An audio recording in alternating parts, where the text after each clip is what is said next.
जय जगन्नाथ मु सुब्रत कुमार माँ मंगला स्टडी चैनल को स्वागत करुछि। आज आम देखा गोटे बढ़िया इंटरेस्टिंग स्टोरी आपण मन नहीं आसी जे कि मॉडर्न हिस्ट्री। मु बेसिकली ए वीडियो रे रखी 1885 जो आमर इंडियन नेशनल कांग्रेस गठन करा जायतिला ताठू 1912 पर्यंत जो पीरियड मानक जो घटना सब घटी भारतर मॉडर्न हिस्ट्री तो ताकू डिटेल्स से मुझे बुझेबी आपन को बहुत बढ़िया गप भाया मुझे कहबी तो आपड़ धैर्य सहित शुणा चेष्टा करेंगे। बहुत बढ़िया लगे भारत रे जो क्रांतिकारी माने केते स्ट्रगल करथिले आम भारत को स्वाधीनता दबारे डिटेल्स रे कहजिव। तो फास्ट जदि आम देखा इंडियन नेशनल कांग्रेस INC जोटा जहाँकि 1885 मसीह गठन करा फंक्शन करवा कार्य करवा आरंभ करथिला। या पूर्व आम देखा प्रथम जो मुझे सर्ट्रे कहूँ या पूर्व कहीं आम इंडियन नेशनल कांग्रेस दरकार पड़ा एवं कहीं से भारत एक क्रांतिकारी मोर्चा भाव जनागला इंडियन नेशनल कांग्रेस को से विषय टिके जस्ट ब्रीफली कहूँ। आप जानते 1857 मसीह जो सिपाही विद्रोह होता आम भारत में यह एक इंग्रेज मानू कौटी ना कौटी निश्चित भाव में टे भय छनका बसला मनरे कि भारत माने भी एकटा हो पारती। आप जानते इंग्रेज मानकर प्रथम गोटाए रूल थिला जैकि भारतीय मानकर डिवाइड एंड रूल जोड़ा डिवाइड रूल माने भाग भाग करवा तांकर गोटाए परंपरा माइंड रे थिला कि भारतीय जो राजा शासन चलता आगु जेकोसी गोटे राजा को से सपोर्ट करेंगे और अन्य राजा मध्य लड़ाई करेंगे और से राजा जो जीति जाए तो तांकर जो साहाय्य कर ये बुद्धि मनोवृत्ति देखाई ताकू शोषण करवा तांकर लक्ष्य थिला। ठीक यही चली आप पूर्वर जदि आम कह इंग्रेज माने 1600 ख्रीष्टाब्द आसीथिले एवं टिल 1919 जो आम भारत स्वाधीन होती से पर्यंत से भारत में समस्त प्रकार दबदबा बजाय रखिंट और पूरा भारतटा को से आस्ते आस्ते कंट्रोल को नहीं आम पूर्व वीडियो देखते जे कि कही यूरोप पर्तुगीज प्रथम आसी भारत को और आस्ते आस्ते अन्य देशर यूरोप देशर अन्य माने अन्य कंट्री माने आसी जमती पर्तुगीज इंग्लैंड फ्रांस स्वदेशी ये सब आस्ते आस्ते आसले मध्य जदि किए सक्रिय होती से होती इंग्रेज माने। तो इंग्रेज माने प्रथम जो कहते सिपाही विद्रोह जो 1857 मसीह होता तो कहीं ना कौटी भारत इंग्रेज मान को लगी कि भारतीय माने भी भविष्य में केतबेले भी आमको तांकर स्वाधीनता संग्राम रे आमको हरई दे पारते ताकू बेस करके सब इंग्रेज माने चाहूले कि भारत को एकट्ठा करने को देवे ना बोली। किंतु भारतर जो माने देखो भारत जो वेस्टर्न एजुकेशन आमर प्रवेश करिछि तो कौटी ना कौटी आम भारतीय माने उच्च शिक्षा लाभ कर बाहर माने पाश्चात्य सभ्यतार बशवर्ती होगी बहुत भारतीय माने से समय उच्च शिक्षित होती उच्च शिक्षा हासिल कलापर भारतर से चेष्टा कर यूनिट करने विभिन्न प्रकार संगठन तैयारी करा जायछि। जदि आम देखा 18 शताब्दी मानक बहुत सारे संगठन तैयारी करा जायछि एवं सेगुड़िक संगठन गुड़िक कहीं कृतकार्य हो पारि ना ना भारतर सबु वर्गर लोक मैंने यहाँ सपोर्ट करना से सक्सेस होते जे कि प्रथम थर तो भारतर जातीय कांग्रेस जे कि एक बड़ मोर्चा मन थिला एवं यही भारतीय जातीय कांग्रेस ही आम भारत को स्वाधीनता दबार मुख्य माने मुख्य भूमिका ग्रहण करथिला। तो से INS इंडियन नेशनल कांग्रेस निश्चित भाव में एक गुरुत्वपूर्ण भारत इतिहास रे। तो आसतु फास्ट जो जानिबा तो फाइनाली आमर 1885 मसीह जे कि भारत जातीय कांग्रेस स्थापना करा जायछि एवं यह करिथिला किए ना आमर जड़े जे कि आलान आक्टेवन हुम थिले तांकर तत्वावधान रे एडा होइथिला एवं यह करैबार मूल लक्ष्य थिला मतलब इंग्रेज मानकर कि आगु मन रखिथे जे कि भाइसरॉय थिले लॉर्ड डुफेरिन तांको से समय रे से जड़े लॉर्ड डुफेरिन ही सजेशन देते कि आलान आक्टेवन हुम जे कि स्कॉटलैंड बासिंदा थे और से जन ICS अफसर थे तांको कुआ जायतिला कि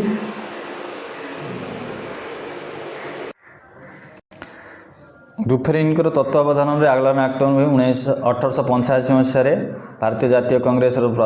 ସ୍ଥାପନା କରାଗଲା। ମୂଳ ଲକ୍ଷ୍ୟ ଥିଲା କି ଇଂରେଜ ମାନଙ୍କର कि सेमाने चाहूले कि सेफ्टी बल्ब थियोरी गोटे अच्छी इतिहास पढ़े तो सेफ्टी बल्ब थियोरी मतलब कौन सी तो मूल लक्ष्य था सेफ्टी बल्ब थियोरी माने बिना अटैक रे बिना गंडगोल केमी भारतीय मानू सप्रेस करी हम से सेफ्टी बल्ब थियोरी अच्छी गोटे तो ताकू डेभलप करने कि लॉर्ड डुफेरिन तो आर्लन आक्टेविन बाची कहुला कि जातीय कांग्रेस निजर सुरक्षा इंग्रेज माने प्रथम थर व्यवहार करते तो व्यवहार निजर सुरक्षा व्यवहार करते किंतु परवर्ती मुहूर्त से जातीय कांग्रेस जे कि भारतर एक क्रांतिकारी मोर्चा बनी जहाँ भी हो 1885 मसीह किसी प्रोमिनेंट लीडर माने इंडियन लीडर्स थे लिखी फिगर सच आज आलान आक्टेविन ह्यूम जे कि फाउंडर थे सहित थे किए दादा भाई नारोजी उमेश चंद्र बनर्जी फिरोज मेहता और गोपाल कृष्ण गोखले एमानकर मेंबरशिप रे प्रथम थर पर 1885 अधिवेशन होता तो जो फर्मेसन होता मु तार नियम गुड़ी कही रोची जातीय कांग्रेस जो फर्मेसन करा तो से कौन कौन तार रूल्स थिला कि प्रति वर्ष डिसेम्बर मसरे तार सेशन हम सेशन माने मीटिंग जोड़ा हुए तांकर प्रति वर्ष हुए हम डिसेम्बर मसरे हम मात्र 1930 मसीहा पर ये नियम चेंज होती 1930 मसीहा पर ये जो डिसेम्बर मास बदल जानुआरी होता जातीय अधिवेशन कांग्रेस किंतु ता पूर्व 1930 मसीहा पूर्व सर्वदा डिसेम्बर मासरे जातीय अधिवेशन हेबो एवं प्रति मेंबर जो माने भी प्रेसिडेंट हेबे से माने इंडियन नेशनल कांग्रेस रो जड़े सदस्य होइथिबा आवश्यक एवं जो वर्ष जोटी वार्षिक अधिवेशन हेबो सेठारे जो आम लोकल बासिंदा केबे प्रेसिडेंट हो पारिबे नाही ये तीनटा नियम थिला फास्ट आरंभ रू तो जितेबाला जातीय कांग्रेस आरंभ होता तार प्रथम अधिवेशन जो कह जाए बहुत सारे परीक्षार पड़े प्रथम अधिवेशन कौटी होता ना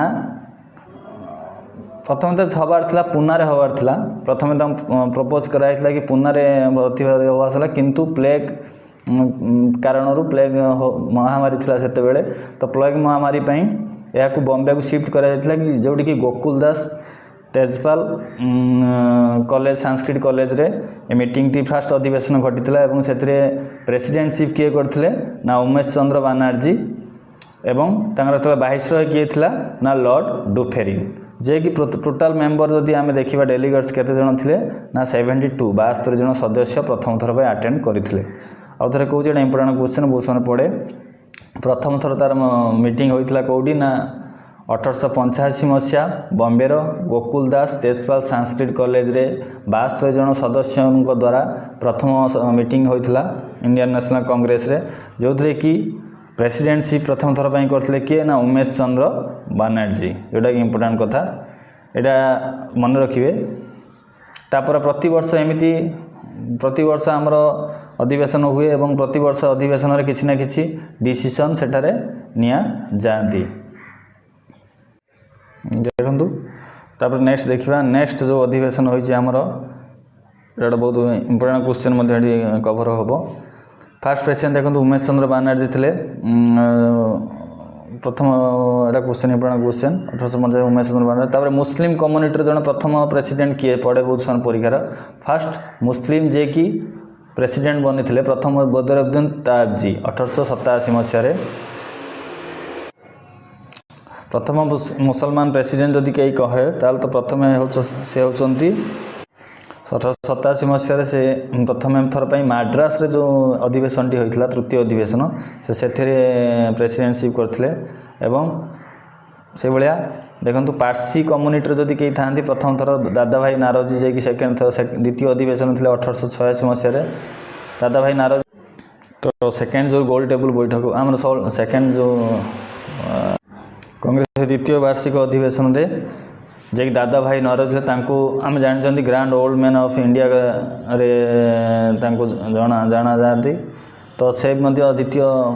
एवं प्रथम थर पारसी संप्रदायर से थिले ସେଥିପାଇଁ ସେ ବେଶୀ ୱେଷ୍ଟର୍ଣ୍ଣ ଏଜୁକେସନ୍ କଲଚରରେ ଆସିବେ ଏବଂ ଯାଇକି ଓକିଲାତି କରୁଥିଲେ ତାଙ୍କର ଯେ ଦେଖୁଛନ୍ତି advocating for India rights in British parliament. ଏହି ଅଧିବେଶନ ଏଇଥିପାଇଁ ଇମ୍ପୋର୍ଟାଣ୍ଟ ଥିଲା କି ଏ ବର୍ଷ ଗୋଟେ କ୍ରୁସିଆଲ ମୁଭମେଣ୍ଟ ହୋଇଥିଲା ଯାହାକି ବଙ୍କିମଚନ୍ଦ୍ର ଚାଟାର୍ଜୀଙ୍କର ଯେଉଁ ଗୀତ ଥିଲା ବନ୍ଦେ ମାତରମ୍ ସେଇଟା ଏଇଠିରେ ବର୍ଣ୍ଣନା କରାଯାଇଥିଲା। ଏହି ଅଧିବେଶନରେ ଆମେ ଏଇଥିପାଇଁ ଇମ୍ପୋର୍ଟାଣ୍ଟ ମନେ ରଖିଥାନ୍ତୁ ବଙ୍କିମଚନ୍ଦ୍ର ଚାଟାର୍ଜୀଙ୍କ ଯେଉଁ ବନ୍ଦେ ମାତରମ୍ ଲେଖାଟି ପ୍ରଥମ ଥର ପାଇଁ ତାହାକୁ ଏଠି ଆବୃତ କରାଯାଇଥିଲା ଯାହାକି ସେ ଲେଖିଥିଲେ ବଙ୍କିମଚନ୍ଦ୍ର ଚାଟାର୍ଜୀ ଲେଖିଥିଲେ ତାଙ୍କର ବନ୍ଦେ ମାତରମ୍ ଗୀତଟି ଆନନ୍ଦ ମଠରେ ଏ ଗୀତଟି ଥିଲା ଏବଂ ବଙ୍ଗଦର୍ଶନ ନାମ ପତ୍ରିକାରେ ସେ ଲେଖା କରିଥିଲେ ଯାହାକି ପରବର୍ତ୍ତୀ ମୁହୂର୍ତ୍ତରେ ବନ୍ଦେ ମାତରମ୍ ଏକ ସ୍ଲୋଗାନ ବନିଯାଇଥିଲା ଯେଉଁଟାକି ଆମର ବଙ୍ଗ ବିଭାଜନ ହୋଇଛି ବନ୍ଦେ ମାତରମ୍ ଆପଣ ଜାଣିଛନ୍ତି। ତ ସେଇଟା ଏଇ ଅଧିବେଶନରେ ଆବୃତ କରାଯାଇଥିଲା ପ୍ରଥମ ଥର ପାଇଁ। ଏଇଟା ଇମ୍ପୋର୍ଟାଣ୍ଟ କଥା, ଏଇଟା ଟିକେ ମନେ ରଖିଥିବେ। ତ ନେକ୍ସଟ ଅଛି ନେକ୍ସଟ ଯଦି କମ୍ୟୁନିଟି ଆସେ ତ ଖ୍ରୀଷ୍ଟିଆନ କମ୍ୟୁନିଟିର ପ୍ରଥମ ପ୍ରେସିଡେଣ୍ଟ ଥିଲେ କିଏ ନା ଗର୍ଗ ଉଲ୍ ଯିଏକି 64 ମସିହାରେ 1888 ମସିହାରେ ଯେଉଁ ଆମର ଜାତୀୟ ଅଧିବେଶନ ହୋଇଥିଲା ସେଥିରେ ସେ ପ୍ରେସିଡେଣ୍ଟସିପ୍ କରିଥିଲେ। ପ୍ରଥମ president first president from Christian community ଯିଏକି ଥିଲେ ଗର୍ଗ ଉଲ୍। ଏଇଟା ପରୀକ୍ଷାରେ ବହୁତ ସମୟ ଆଜ୍ଞା ଆସେ, ଏଇଟା ଟିକେ ମନେ ରଖିଥିବେ। ବାସ୍ ଏତିକି ଚାରୋଟି ଅଛି। ତାପରେ ନେକ୍ସଟ ଥିଲା ଆମର ଇମ୍ପୋର୍ଟାଣ୍ଟ ଏରା ଗୁଡ଼ିକ ମନେ ରଖିବା ଯେଉଁଠିକି କେଉଁ ବର୍ଷରେ କ'ଣ କ'ଣ ଘଟିଥିଲା ମୁଖ୍ୟ ଘଟଣାକ୍ରମ ଗୁଡ଼ିକୁ ମନେ ରଖ। ପ୍ରଥମେ ଥିଲା ଯେଉଁ ଲର୍ଡ଼ ଲାଇଟନଙ୍କର ଯେଉଁ ଭାଇସରୟ ଥିଲେ ଲର୍ଡ଼ ଡୁଫରିଂ ଉପରେ ଆସିଥିଲେ ଲର୍ଡ଼ ଲିଟନ। ସେ ଏକ ରିଏକ୍ସନାରୀ ପଲିସି ବାହାର କରିଥିଲେ ଆମ ଭାରତ ପାଇଁ। ଗୋଟେ କହିବି କ'ଣ ପାଇଁ ନା ତାଙ୍କ ବିଷୟରେ ଶୁଣିଲେ ଆପଣଙ୍କର ରକ୍ତ ମଧ୍ୟ ଗରମ ହେଇଯିବ। ସେ କିଛି ଭଲ ବାହାର କରିଥିଲେ ଭାରତ ପାଇଁ ଆଉ କିଛି ଇଏ କରିଥିଲେ ଯେଉଁଟାକି ଏପଟେ ଦେଖନ୍ତୁ। ଲାଇଟନ ହେଉଛି ଗୋଟେ ଇମ୍ପୋର୍ଟାଣ୍ଟ କଥା। ସେ ଲର୍ଡ଼ ଲାଇଟନ ବହୁତ ସାରା ପଲିସି ଆଣିଥିଲେ ଯେଉଁଟାକି ଭର୍ଣ୍ଣାକୁଲାର ତାଙ୍କର ଇମ୍ପୋର୍ଟାଣ୍ଟ ଥିଲା ଗୋଟେ ବହୁତ ସମୟ ପରୀକ୍ଷାରେ ଆସେ। 1878 ମସିହାରେ ଭର୍ଣ୍ଣାକୁଲାର ପ୍ରେସ୍ ଆକ୍ଟ ଦେଖନ୍ତୁ ଲେଖିଛି ମୁଁ ଭର୍ଣ୍ଣାକୁଲାର ପ୍ରେସ୍ ଆକ୍ଟ ଯେଉଁଟାକି ଇମ୍ପୋର୍ଟାଣ୍ଟ ଥିଲା। ଭର୍ଣ୍ଣାକୁଲାର ପ୍ରେସ୍ ଆକ୍ଟର ନିୟମ କ'ଣ ନା ଆମର ଯେଉଁ ପ୍ରେସ୍ ଗୁଡ଼ିକ ଏଇଟା ଇଂରେଜ ସପକ୍ଷରେ ଲେଖିବା ପାଇଁ ହିଁ ତାଙ୍କ ପ୍ରେସ୍ ଆକ୍ଟ ସେମାନେ କରିଥିଲେ ଯିଏକି ସମସ୍ତ ପତ୍ରିକା ଭର୍ଣ୍ଣାକୁଲାର ପ୍ରେସ୍ ଆକ୍ଟର ନିୟମ ଥିଲା କି ସମସ୍ତ ଯେଉଁ ପତ୍ରିକା ଗୁଡ଼ିକ ଆଞ୍ଚଳିକ ଭାବରେ ପ୍ରକାଶନ ହେଉଛି ସେଗୁଡ଼ିକ କମ୍ପଲସରି ଇଂରାଜୀରେ ଲେଖାଯିବ, ଇଂଲିଶରେ ଲେଖା ହେବା ପାଇଁ ନିୟମ ଥିଲା। ଏବଂ ଯଦି କୌଣସି ପତ୍ରିକା ଇଂରେଜର ବିପକ୍ଷରେ ଲେଖେ ଇଂରେଜ ବିପକ୍ଷରେ କୌଣସି ଯଦି କିଛି ଲେଖାଯାଏ ତାହେଲେ ସେ ପତ୍ରିକାକୁ ବ୍ୟାନ୍ କରାଯିବ। ଏଇଟା ହେଉଛି ଭର୍ଣ୍ଣାକୁଲାର ପ୍ରେସ୍ ଆକ୍ଟର ରୁଲ୍ସ ଥିଲା, ଏଇଟା ମନେ ରଖିଥିବେ। ସେଇଟା ହେଉଛି ଭର୍ଣ୍ଣାକୁଲାର ପ୍ରେସ୍ ଆକ୍ଟ 1878 ମସିହା ଯିଏକି ଲର୍ଡ଼ ଲାଇଟନ ଟାଇମ୍ରେ ବାହାର କରାଯାଇଥିଲା, ପାସ୍ ହେଇଥିଲା। ସେ ଆକ୍ଟର ନିୟମ ହେଉଛି କ'ଣ ନା ଆପଣଙ୍କର ସମସ୍ତ ପେପର ଗୁଡ଼ିକ ଇଂରେଜୀ ଅକ୍ଷରରେ ଲେଖାଯିବ ଏବଂ ସେଗୁଡ଼ିକ ଇଂରେଜ ସପକ୍ଷରେ ଯଦି କୌଣସି ପତ୍ରିକା ଲେଖାଯାଏ ତାହାକୁ ଏମାନେ ବ୍ୟାନ୍ କରିଦେବେ। ଏବଂ ଏହି ରୁଲ୍ସ ଅନୁସାରେ ବହୁତ ସାରା ଯେଉଁ ଅମୃତ ବଜାର ପତ୍ରିକା ଯେମିତି ୱେଷ୍ଟବେଙ୍ଗଲରେ ହେଉ, ଭାରତ ସଞ୍ଚାରକ ହେଉ, ସୋମ ପ୍ରକାଶ, ଡକା ପ୍ରକାଶ ଏଗୁଡ଼ିକ କ'ଣ ହେଇଛି ନା ଧୀରେ ଧୀରେ ତାଙ୍କ ଲୋକାଲ ଲାଙ୍ଗୁଏଜ ଛାଡ଼ିକି ଆମେ ଇଂରାଜୀରେ ଛପା ଷ୍ଟାର୍ଟ ହେଇଛି ଯେ ଭର୍ଣ୍ଣାକୁଲାର ପ୍ରେସ୍ ଆକ୍ଟ ରୁଲ୍ସ ଅଣ୍ଡରରେ। ଏବଂ ଲର୍ଡ଼ ଲାଇଟନଙ୍କର ସବୁଠୁ ଏଗ୍ରେସିଭ୍ ପଲିସି ଗୋଟେ ଥିଲା କି ଯାହାକି ଇଣ୍ଡିଆ ପାଇଁ କାଳ ଥିଲା। ଦେଖନ୍ତୁ ଯେତେବେଳେ ଆମର 1887 ମସିହାରେ ଜାଣିଛନ୍ତି ଆପଣଙ୍କର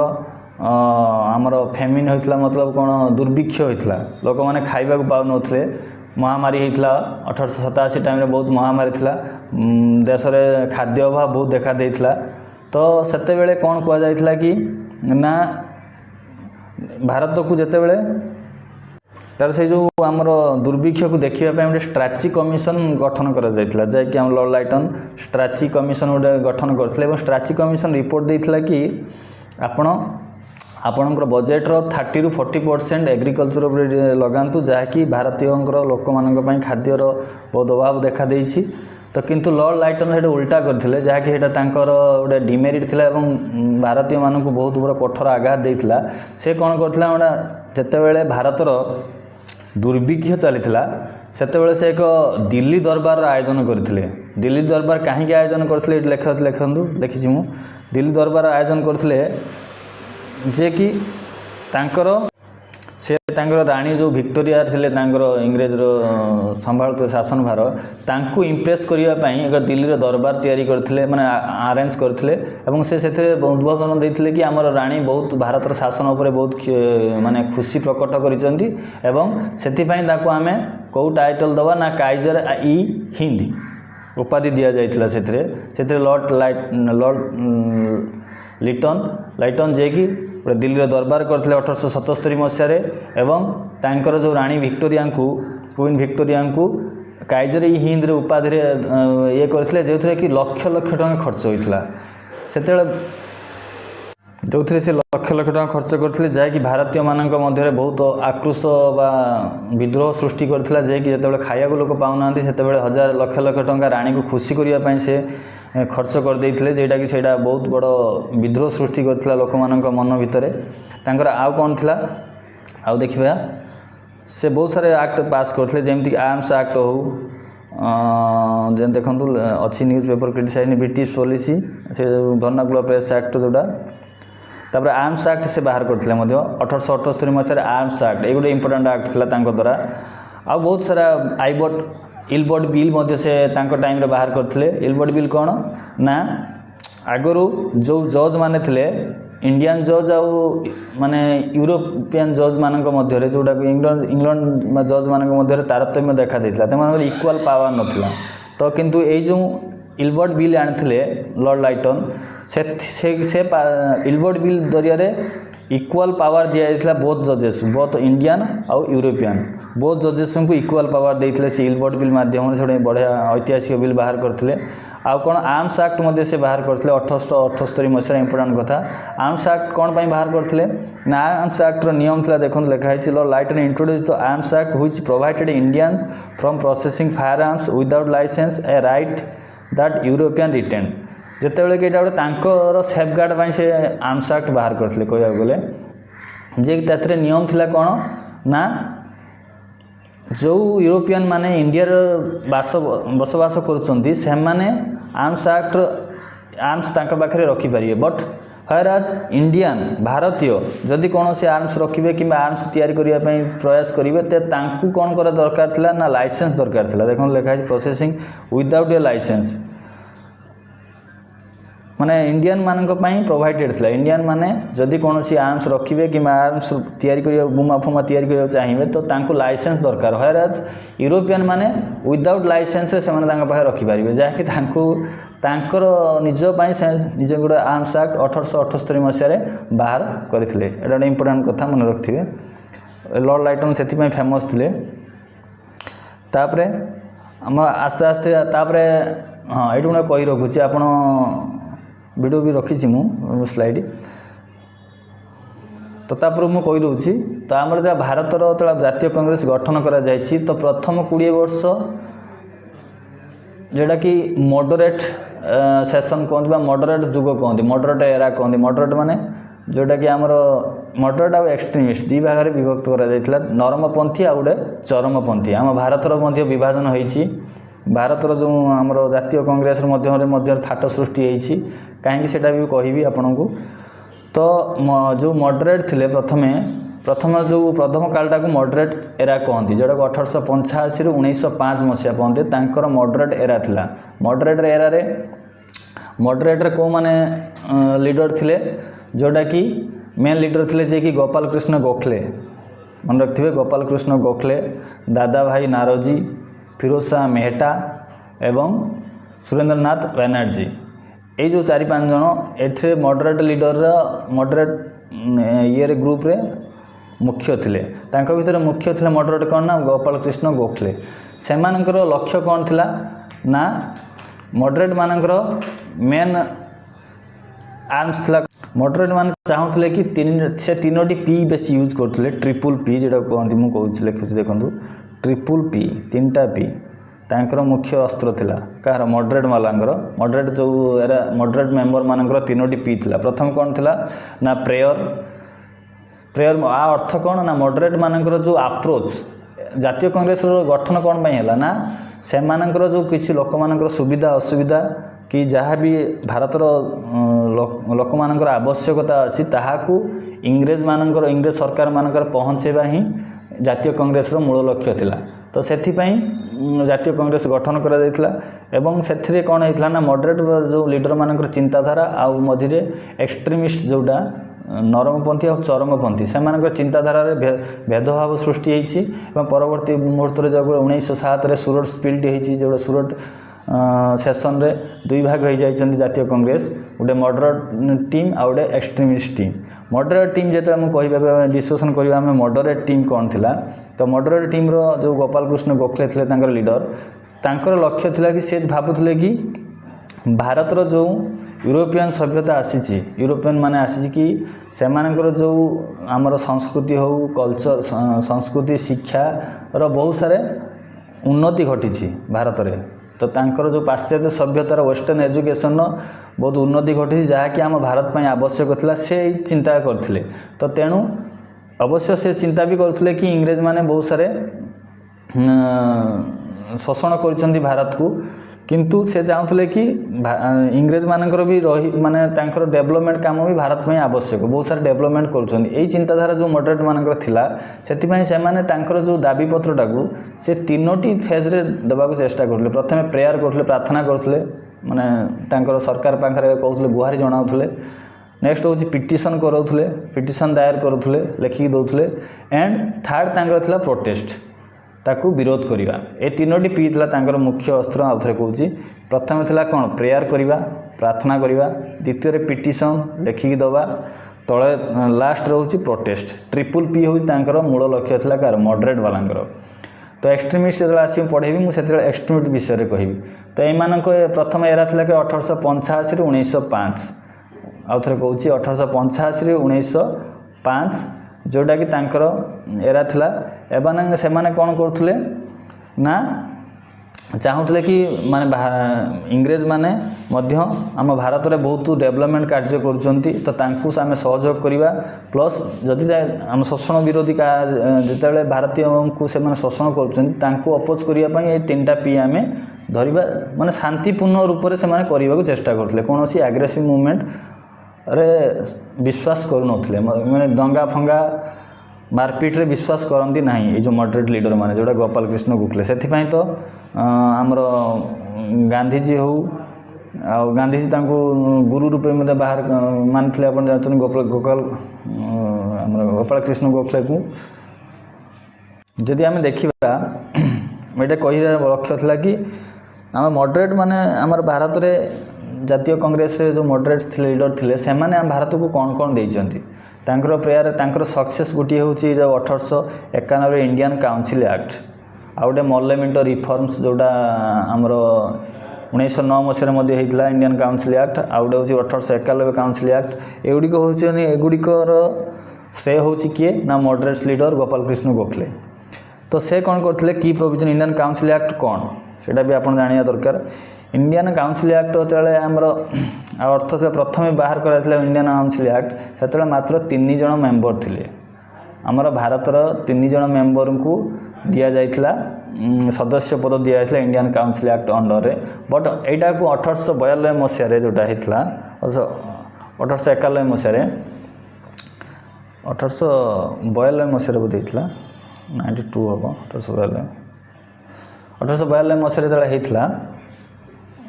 ସେତେବେଳେ କ'ଣ ହେଇଛି ନା ଆମର ମେମ୍ବର ସଂଖ୍ୟା ଇନକ୍ରିଜ୍ ହେଇଛି 3ରୁ 16 ଜଣ ମେମ୍ବର ନନ୍ ଅଫିସିଆଲ ମେଜରିଟି କିନ୍ତୁ ଅଫିସିଆଲି ମେଜରିଟି କେବଳ ୟୁରୋପିଆନ୍ ମାନେ ଇଂରେଜମାନଙ୍କର ସଦସ୍ୟମାନେ ରହୁଥିଲେ। ଆମେ ନନ୍ ଅଫିସିଆଲ ମେଜରିଟି 3ରୁ 16କୁ ଇଏ କରାଯାଇଥିଲା ଡେଭଲପ୍ କରାଯାଇଥିଲା। ଏଇଟା ହେଉଛି ଇଣ୍ଡିଆନ୍ କାଉନସିଲ୍ ଆକ୍ଟ 1892 ଏଇଟା ମନେ ରଖିଥିବେ। କିନ୍ତୁ ଆମର ବଜେଟ୍ ଯଦି ଯାହା ବି ଡିସ୍କସନ୍ ହୁଏ ସେ ଆମର ଇଣ୍ଡିଆନ୍ ଯେଉଁ ଡେଲିଗେଟ୍ସ ଥିଲେ ସେମାନେ କେବଳ ଶୁଣିବେ କିନ୍ତୁ କହିବାର ଅଧିକାର ସେମାନଙ୍କର ନଥିଲା। ଇଣ୍ଡିଆନ୍ କାଉନସିଲ୍ ଆକ୍ଟ 1892ର ନିୟମ ହେଉଛି 3ରୁ 16 ହେଲା ନନ୍ ଅଫିସିଆଲ ମେମ୍ବର୍ସ 3ରୁ 16 ପର୍ଯ୍ୟନ୍ତ ବୃଦ୍ଧି ହେଇଛି ଏବଂ ସେମାନଙ୍କର କହିବାର ପାୱାର ଦିଆଯାଇନଥିଲା। ସେମାନେ କେବଳ ଶୁଣିବେ ଆଉ ବୁଝିବେ ମାନେ ଅପୋଜ କରିବାର ପାୱାର ଇଣ୍ଡିଆନ୍ କାଉନସିଲ୍ ଆକ୍ଟରେ 1892ରେ ନଥିଲା। ଇଂରେଜମାନେ ଯେଉଁ ସଦସ୍ୟମାନେ ଅଫିସିଆଲ ମାନେ ଯାହା ବି ଡିସିସନ୍ ନେବେ ଯେଉଁ ବଜେଟ୍ ପାସ୍ କରିବେ ଏମାନେ ଜଷ୍ଟ ୱାଚ୍ ଖାଲି ଦେଖିବେ अपोज करें ना किंतु आउ गोटे सक्सेस थिला मॉडरेट मानकर लीडर मानकर 1909 इंडियन काउंसिल एक्ट जोटा कि भारत गोटे ऐतिहासिक दिन था यहाँ से 16 ରୁ 60 जन सदस्य करा जायतिला जे 16 जन थे से 60 को इनक्रीज करा जायतिला आ कौन करा जायतिला ना पावर दिया जायतिला जो पास द रिजोल्यूशन जो गोटे रिजोल्यूशन पास करिया जो मेजोरिटी पावर सेठी आसीथिला 1909 जो इंडियन काउंसिल एक्ट रे कहिबार सुजोग मध्ये मिलथिला एवं लॉ गोटे लॉ पास करिवार पावर मध्ये दिया जायतिला कोडा 1909 इंडियन काउंसिल एक्ट अनुसार यहाँ मन रखिए जहाँफल कि आम एसपी सिन्हा प्रथम Indian representative viceroy of executive council जैक लॉ मिनिस्टर प्रथम थे किए एसपी सिन्हा थे आप जानी से होती यही जो इंडियन काउंसिल एक्ट बल से प्रथम थर पर वाइस रॉय ऑफ एग्जीक्यूटिव बा लॉ मिनिस्टर होता है इंडिया रे यहाँ मोस्ट इंपोर्टेंट पावर मन रखि तो यही जिनसा आम इंडियन मॉडरेट वालांकर गोटे देखो provision aim to include few more Indians in legislative role though they remain appointed rather than elected appointed होते जोटा से 1893 गोटे घटना घटना इंपोर्टेंट घटना जोटा कि 1893 Swami Vivekananda travel to the United State and deliver his famous speech at the parliament of the world यहाँ गोटे 1893 चिकागो ठारे ये करते जो भाषण देते आप जानते रिलीजन इन चिकागो सेप्टेम्बर 18 1893 यहाँ गोटे इंपोर्टेंट कथा तापरे आमे जदि जानिबा आमर जो लोकमान्य बाल गंगाधर तिलक विषय टी जानिबा सी द मोस्ट पावरफुल जदि कहीं देशपाई विद्रोह अधिक तेज करथिबे सेतेबेले से थिले लोकमान्य बाल गंगाधर तिलक से इंपोर्टेंट थिले सेतेबेले महाराष्ट्र रे से कौन करते चिंता करवा जो गुड़िक न्यूज पेपर गुड़िक आस्ते आस्ते वर्नाकुलर प्रेस एक्ट है कही न्यूज पेपर गुड़िक रोल भूमिका बहुत गुरुत्वपूर्ण हो गला जहाँकि लोक मान पाखे भारतर असुविधा सुविधा पहुँचार गोटे मुख्य जदि मीडियम थाए से हूँ newspaper vernacular press act through आसाला जहाँकि अमृत बजार पत्रिका इंपोर्टेंट था केसरी जोटा कि बाल गंगाधर तिलक लिखी मराठी भाषा रे एटा इंपोर्टेंट क्वेश्चन बहुत सारे पढ़े आ कौन दीटा तक न्यूज पेपर लिखी से गोटे हूँ केसरी तांकर थिला आ गोटे मराठा थिला मराठा जोटा कि इंग्लीश रे लिखा जाए मराठा लिखुले इंग्रेजी अक्षर रे इंग्रेजी एडिटिंग रे एवं केसरीटा जो थिला मराठी अक्षर लिखा जाउथला ए दीटा जो बाल गंगाधर तिलकर पेपर थिला से पेपर रे जोरदार इंग्रेज विपक्ष से लिखुले मन रखता एगुड़ा बहुत इंपोर्टेंट कथा तो ये जिनस सबू तो न्यूज पेपर भूमिका बहुत आस्ते आस्ते बढ़ी तो ठीक से भाई देखो डेक्कन एजुकेशन सोसाइटी जोटा कि फाउंडेड बाय बाल गंगाधर तिलक एंड गोपाल कृष्ण गोखले ये गोटे इंपोर्टेंट था डेक्कन एजुकेशन सोसाइटी जहाँकि भारतीय मानक शिक्षित करवा एवं मनरे जोटा कि वेस्टर्न एजुकेशन हो कि जातीय चिंताधारा ये करने एस्टोरिंग फोस्टरिंग नेशनलिटी आइडियल भारतीय आइडियल को इम्प्रूवमेंट करने से डेक्कन एजुकेशन सोसाइटी बाहर करते कि मुख्य भूमिका थिला कहार ना बाल गंगाधर तिलक गोपाल कृष्ण गोखले डेक्कन एजुकेशन सोसाइटी के आने एवं जो कॉलेज को डेक्कन एजुकेशन सोसाइटी लक्ष्य थिला कि भारतर मानक मध्य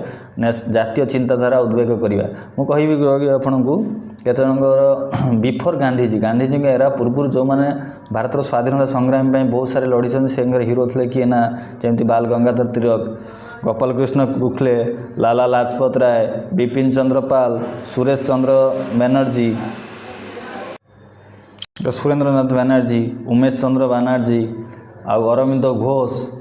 खुदीराम बोस एमाने सब प्रोमिनेंट लीडर थे जहाँकि भारतर स्वाधीनता संग्राम को अंजाम देवार एम भूमिका बहुत थिला एमाने ही इंडियन नेशनल कांग्रेस को बहुत सारा डेवलपमेंट कर जहाँफल कि जो पार्टीशन ऑफ बेंगल 1905 रे होता जहाँकि एक ऐतिहासिक सिचुएसन था ताकू सप्रेस कर ही देखो हेडिंग ये इंपोर्टेंट कथा बहुत समय परीक्षा आसे आज्ञा Dadabhai Naoroji known are the grand old man of India एवं कौन कह जाए ना इकोनॉमिक पॉलिसी उपर जो एलाबोरेटेड ड्रेन थ्योरी तांकर सबुठु गुरुत्वपूर्ण थ्योरी थिला एवं सेगुड़िक भारतीय माने बहुत बुझी पारथिले कि ଅର୍ଥନୈତିକ ଶୋଷଣ କେମିତି ଇଂରେଜମାନେ କରୁଛନ୍ତି ତାକେ ଟ୍ରେନ୍ ଥିଓରି ମାଧ୍ୟମରେ ସେ ଦର୍ଶାଇଥିଲେ ଦାଦାଭାଇ ନାଓରୋଜି, ଯାହାକି ତାଙ୍କୁ grand old man of India ମଧ୍ୟ କୁହାଯାଏ। ତ ଭାରତୀୟମାନଙ୍କୁ ଅଧିକ ଏଜୁକେଟେଡ଼ କରିବା ପାଇଁ ସେ ସମୟରେ ଶିକ୍ଷା ହେଉ କିମ୍ବା ସଂସ୍କୃତି ହେଉ କିମ୍ବା ଭାରତର ଦିଗଦର୍ଶନକୁ ଦର୍ଶାଇବା ପାଇଁ ବହୁତ ସାରା ସଂଗଠନ ଲାଗି ପଡ଼ିଥିଲେ। ତା ମଧ୍ୟରୁ ମଧ୍ୟ ଦେଖନ୍ତୁ ମୁଁ କହୁଛି ତ ମୁକ୍ତି ମିଶନ ଯେଉଁଟା establish by Pandita Ramabai provide shelter education and vocational training for destitute widowed women reflect the growing effort to empower women. Women empowerment Mukti mission ତିଆରି କରିଥିଲେ ସେତେବେଳେ, ଯେଉଁଟାକି ଏଟାକି 1885ରୁ 1912 ମଧ୍ୟରେ ସବୁ ଘଟଣା ମୁଁ କହୁଛି ତା ବିଷୟରେ କ'ଣ ହେଇଥିଲା। ତ ଡେକାନ ଏଜୁକେସନ୍ ସୋସାଇଟି ଯେଉଁଟାକି ବାହାର କରିଥିଲେ, ମୁଁ ଏଇଟା କହିକି ଡିସିସନ୍ କରିକି ଆସିଲେ ଆମେ। ନେକ୍ସଟ ଏଇଠି ଗୋଟେ ଇମ୍ପୋର୍ଟାଣ୍ଟ କଥା ଆମ ଇଣ୍ଡିଆରେ ଘଟିଛି, ଯେଉଁଟାକି ତିଲକ ଆରେଷ୍ଟ ହୋଇଥିଲା ଫାର୍ଷ୍ଟ ଟାଇମ୍ ପାଇଁ। ତ ତା ପୂର୍ବରୁ ଆଉ ଗୋଟେ ଜିନିଷ ଘଟିଛି ଯେଉଁଟାକି 1896 ମସିହାରେ ତା ପୂର୍ବରୁ ମୁଁ କହିବି ଲୋକମାନେ ତିଲକ ଯେଉଁ ବାଲ ଗଙ୍ଗାଧର ତିଲକ ଲୋକମାନେ ବାଲ ଗଙ୍ଗାଧର ତିଲକ ସେ କ'ଣ କରିଥିଲେ ନା ସେ ଚାହୁଁଥିଲେ କି ଭାରତର ଲୋକମାନଙ୍କୁ କେମିତି ଗୋଟେ ଜାଗାରେ ଏକଠା କରିହେବ। ଆଗରୁ କ'ଣ ହେଉଥିଲା, ସେତେବେଳେ କ'ଣ ହେଉଥିଲା ନା ଯେଉଁମାନେ ୱେଷ୍ଟର୍ଣ୍ଣ ଏଜୁକେସନ୍ ମାନେ ଭଲ ଶିକ୍ଷା ପ୍ରଦାନ ପାଇଥିଲେ ଏଜୁକେଟେଡ଼ ପିପୁଲ୍, ତ ସେମାନେ ୟୁନିଟ୍ ହେବାକୁ ହେଇପାରୁଥିଲେ କିମ୍ବା ସହର ଯେଉଁମାନେ ରହୁଥିଲେ କିମ୍ବା ଶିକ୍ଷିତ ଲୋକମାନେ, ବଟ୍ ଗାଁ ରୁରାଲମାନଙ୍କର ଯେଉଁ ଲୋକମାନେ ରହିଯାଉଥିଲେ ସେମାନଙ୍କର ୟୁନିଟ୍ ବି ଦରକାର ଥିଲା। ତ ସେତେବେଳେ ଭାରତର ଏତେ ଲୋକ ଶିକ୍ଷିତ ନଥିଲେ। ଲୋକମାନେ ତିଲକଙ୍କର ଲକ୍ଷ୍ୟ ଥିଲା କି ୟୁନାଇଟେଡ଼ ସ୍ୱରାଜ, ଯେଉଁଟାକି ସ୍ୱରାଜର ନାମ ହେଉଛି ଅନ୍ୟ ନାମ ହେଉଛି ବାଲ ଗଙ୍ଗାଧର ତିଲକ। ତାଙ୍କର ଲେଖା ମଧ୍ୟ ଜାଣିଥିବେ, ସ୍ୱରାଜ ହେଉଛି ମୋ ଜନ୍ମଗତ ଅଧିକାର, ମୁଁ ଏହାକୁ ପ୍ରାପ୍ତ କରି ରହିବି। ତାଙ୍କର ମୂଳ ସ୍ଲୋଗାନ ଥିଲା Swaraj is my birth right. ସେ ଚାହୁଁଥିଲେ କି ଲୋକମାନଙ୍କୁ ଏକଠା କରିବେ ଏବଂ ଏକ ଭଲ ସଂଗଠନ ୟୁନିଟ୍ ତିଆରି କରିବେ ଯାହାକି ଇଂରେଜମାନଙ୍କର ଶୋଷଣର ଏଗନେଷ୍ଟରେ ଛିଡ଼ା ହେବ। ସେଥିପାଇଁ ସେ ଦୁଇଟି ବଢ଼ିଆ ବଢ଼ିଆ ଇଏ କରିଥିଲେ। ଆପଣ ଜାଣିଥିବେ ସେ ପ୍ରଥମ ଥର କାହିଁ ଗଣେଶ ପୂଜା ଷ୍ଟାର୍ଟ କରିଥିଲେ 1893 ମସିହାରେ। ତାଙ୍କର ମୂଳ ଲକ୍ଷ୍ୟ ଥିଲା କ'ଣ ନା ସେତେବେଳେ ଲୋକମାନେ ତାଙ୍କର ଯେଉଁ ମାନେ ଚିନ୍ତାଧାରା ବେଶୀ ଥିଲା ଧାର୍ମିକ ଚିନ୍ତାଧାରା, ଲୋକମାନେ ଧର୍ମ ଉପରେ ବେଶୀ ଭାରତୀୟ ବିଶ୍ୱାସ କରନ୍ତି। ତ ସେ ଚାହୁଁଥିଲେ ଗୋଟେ ଏମିତି ଧର୍ମ ଆକାରରେ ମୁଁ ଗୋଟେ ଧାର୍ମିକ ଇଏରୁ ମୁଁ ଗୋଟେ ସଂଗଠନ ତିଆରି କରିବି ଏବଂ ସେଥିରେ କ'ଣ କରିବି ଲୋକମାନେ ବି ଏକଠା ହୋଇପାରିବେ ଏବଂ ସେହି ସମୟରେ ଆମେ ଲୋକମାନଙ୍କୁ ଇଂରେଜର ବିରୁଦ୍ଧରେ ଯେଉଁ ଶୋଷଣ ବିରୁଦ୍ଧରେ ଆମେ ଗୋଟେ ମିଟିଂ କରିକି ଲୋକମାନଙ୍କୁ କହିଲେ ତ ତାକେ ଏଇଟା ବେଶୀ ଫ୍ରୁଟଫୁଲ୍ ହେବ, ଫଳପ୍ରଦ ହେବ। ସେଥିପାଇଁ ସେ ବିଭିନ୍ନ ସାରେ ଷ୍ଟାର୍ଟେଡ଼ ଗଣେଶ ପୂଜା 1893 ମସିହାରେ କରିଥିଲେ। 1895ରେ ଶିବାଜୀ ଫଙ୍କସନ୍, ଛତ୍ରପତି ଶିବାଜୀଙ୍କ ଯେଉଁ ମହାନ ଯୋଦ୍ଧା ଥିଲେ ତାଙ୍କର ଗୋଟେ ବାର୍ଷିକ ଉତ୍ସବ ମଧ୍ୟ ପାଳନ କରିଥିଲେ। ତ ଆଙ୍କର ଲକ୍ଷ୍ୟ ଥିଲା କ'ଣ ନା ଲୋକମାନଙ୍କୁ ଏକଠା କରିବା ଏବଂ ଲୋକମାନଙ୍କର ଧାର୍ମିକ ପରିବେଶ ମଧ୍ୟରେ ଇଂରେଜର ବିରୁଦ୍ଧରେ, ସେଥିପାଇଁ ସେ ଗୋଟେ ଷ୍ଟ୍ରଙ୍ଗ ଲିଡର ଥିଲେ। ଏହିସବୁ ଏଫର୍ଟ ପାଇଁ ମଧ୍ୟ ଆପଣ ଜାଣିଥିବେ ଯେଉଁ ଭାଲେଣ୍ଟାଇନ୍ ଚିରୋଲ ଯେଉଁ ନାଁ ତାଙ୍କୁ ଦେଇଥିଲେ father of Indian ଅନରେଷ୍ଟ, Bal Gangadhar ତିଲକଙ୍କୁ ଉପାଧି ଦିଆଯାଇଥିଲା ଫାଦର ଅଫ୍ ଇଣ୍ଡିଆନ୍ ଅନରେଷ୍ଟ। ଭାଲେଣ୍ଟାଇନ୍ ଚିରୋଲ ଯିଏକି ଜଣେ ଇଂରେଜର ପୋଲିସ ଥିଲେ, ପୋଲିସ ଅଫିସର ଥିଲେ, ସେ ତାଙ୍କୁ ଆରେଷ୍ଟ କରିଥିଲେ ପ୍ରଥମ ଥର ପାଇଁ ବାଲ ଗଙ୍ଗାଧର ତିଲକଙ୍କୁ। ଏଇଟା ଡିସ୍କସନ୍ କରୁଛି ଏବେ କହିବି। 1897 ମସିହାରେ ଯେତେବେଳେ ଯେଉଁ ଆମର କହୁଛି ସେ ବିଷୟରେ, ତ ତାଙ୍କୁ ଯେତେବେଳେ ଆରେଷ୍ଟ କରିବାକୁ ଯାଇଥିଲେ ସେ ଏଇ ଉପାଧିଟି ଦେଇଥିଲେ ତାଙ୍କୁ ଦ ଫାଦର ଅଫ୍ ଇଣ୍ଡିଆନ୍ ଅନରେଷ୍ଟ। ତାଙ୍କର ଏଇ ଯେଉଁ କାର୍ଯ୍ୟକଳାପ ଦେଖିକି ତାର ମୁଖ୍ୟ ଦୁଇଟି ଯେଉଁ ପେପର ଥିଲା ମୁଁ କହୁଥିଲି କେଶରୀ ଏବଂ ମରାଠା। କେଶରୀଟା ଯେଉଁକି ଆମର ମରାଠୀ ଭାଷାରେ ଲେଖିଥିଲେ ଏବଂ ମରାଠାକୁ ଇଂଲିଶ ଭାଷାରେ ଲେଖିଥିଲେ। ସବୁବେଳେ କ'ଣ କରୁଥିଲେ ନା ଇଂରେଜର ବିପକ୍ଷରେ କୋଟେସନ୍ ସବୁ ଦେଉଥିଲେ, ଯାହାକି ଭାରତୀୟମାନଙ୍କ ମଧ୍ୟରେ ବହୁତ ସାରା ଇଏ ଜାତୀୟ ମନୋଭାବ ସଞ୍ଚାର କରୁଥିଲେ ଏଇ ଥ୍ରୋରେ। ହଁ, ଏଇଠି ଗୋଟେ ଇମ୍ପୋର୍ଟାଣ୍ଟ କଥା ଅଛି ଆମର 1894ରେ ପୁନାରେ ଗୋଟେ ଜାକିକର ବନ୍ଧୁ, ଯିଏକି ତିନି ଭାଇ ଥିଲେ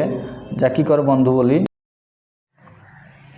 ତ ଆଉ ଗୋଟେ ଘଟଣା ଘଟିଥିଲା 1896 ମସିହାରେ। ଦେଖନ୍ତୁ ପ୍ରଥମ ସମର ଅଲିମ୍ପିକ୍ସ ଗ୍ରୀସର ଆଥେନ୍ସରେ ହେଇଥିଲା। ତ ଯେଉଁ Norman Pritchard of Indian British descent, Indian British ଜଣେ ସଦସ୍ୟ ଯିଏକି ଫାର୍ଷ୍ଟ ଟାଇମ୍ ଇଣ୍ଡିଆନ୍ ତରଫରୁ first athlete from Indian to participate in Indian Olympic, ଏଇଟା ବହୁତ ସମୟ ପରୀକ୍ଷାରେ ଆସେ। ନର୍ମାନ ପ୍ରିଟାର୍ଡ ଯିଏ ଥିଲେ କି ପ୍ରଥମେ ଭାରତୀୟ ନା ଇଂରେଜ ବଂଶୋଦ୍ଭବ ହେଉଥିଲେ କିନ୍ତୁ ଭାରତ ପାଇଁ ସେ ପ୍ରଥମ ଥର ପାଇଁ ପାର୍ଟିସିପେଟ୍ କରିଥିଲେ ଆଥଲେଟ୍ସରେ। ତ ନେକ୍ସଟ ଗୋଟେ ଇମ୍ପୋର୍ଟାଣ୍ଟ ଘଟଣା ଘଟିଥିଲା, ଏଇଟା ଦେଖନ୍ତୁ ଜୁଲାଇ 1897 ମସିହାରେ। ଏଥିରେ ମୋର ବଢ଼ିଆ ସିଷ୍ଟମ୍ ଥିଲା, ଗୋଟେ କହୁଛି ଆପଣଙ୍କୁ। 1854 1894ରେ ଜାକିକର ବନ୍ଧୁ ଯିଏକି ତିନି ଭାଇ ଥିଲେ देखो ये जो दामोदर हरि चापेकर बालकृष्ण हरि चापेकर और सान भाई गोटे था तीन भाई से प्रथम थर पर क्रांतिकारी संगठन गोटे पुणे गठन करते आंकर लक्ष्य था जो कि इंग्रेज मानकर जो एवं से बाल गंगाधर तिलकर इन्स्पायरेसन थे सहित इन्स्पायर होकि से एक जाकिकर बंधु संगठन तैयारी करते ए कौन था लक्ष्य ना गाँव में लोक मानू प्रशिक्षण दवा जोटा गाँव माने लड़ाई करने प्रशिक्षण दौले और इंग्रेजों विरोध में स्लोगान सब बेले ये करते जिते बड़े 1896 जे कि महामारी गोटे बड़ महामारी घटी कौटी आमर पुणे ठारे से कौन होती ना MG रैंड बोली जड़े अधिकारी को से प्लेग महामारी माने बुझापी इंग्रेज सरकार चयन करते जो से कौन करते ना जो मानकर रोगी मानू घरे कौन करते रेड मारला बेले कौन मतलब खोजिला बेले घर घर का जाकि सब स्वास्थ्य अवस्था बुझापी दायित्व दिया कि मात्र से ठीक उल्टा करते जो कि लोक मान घर को जाऊे आसवा पत्र जो जहाँ भी इंग्रेज सरकार विरुद्ध जदि कि डॉक्यूमेंट्स क्या घर पाते से अख्तियार करुले और लोक मान जिनस पत्र फोपड़ा फोपड़ी बहुत सारे हैरान हरकत करुले एक तो लोक मैंने प्लेग महामारी पूरा शोषण